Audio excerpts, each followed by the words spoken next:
జూబ్లీహిల్స్ ఉప ఎన్నిక ఫలితం ఒక అంశాన్ని బయటికి తీసుకొచ్చింది. బీసీలు ఎవరినైనా ఓడించగలరు అనేటువంటి సంకేతం బయటికి వచ్చింది.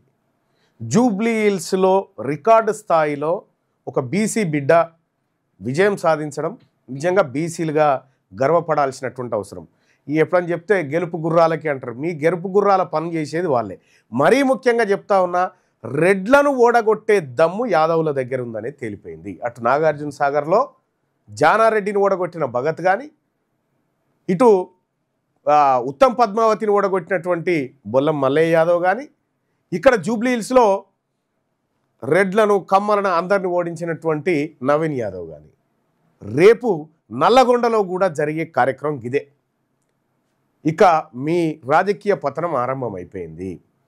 ఇన్ని రోజులు అవకాశాలు లేక వీళ్ళకి ఇస్తే గెలవరని ఓ నెపం, వీళ్ళేదో గెలిచి కట్టలు కట్టినట్టుగా చిత్తుగా డిపాజిట్ రాకుండా ఓడిపోయాడు ఓ రెడ్డి.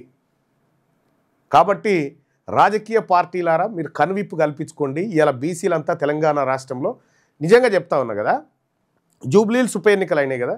ఇప్పుడు జూబ్లీహిల్స్ ఉప ఎన్నికల పరిధిలోనే ఇప్పుడు ఆంధ్రజ్యోతి ఎండి వేమూరు రాధాకృష్ణ ఉన్నాడు. వేమూరు రాధాకృష్ణ తన ఓటు ఖమ్మామెకి వేసిండా లేకపోతే కాంగ్రెస్ వాళ్ళకి వేసిండా? ఖమ్మామెకే వేస్తాడు ఆయన ఓటు.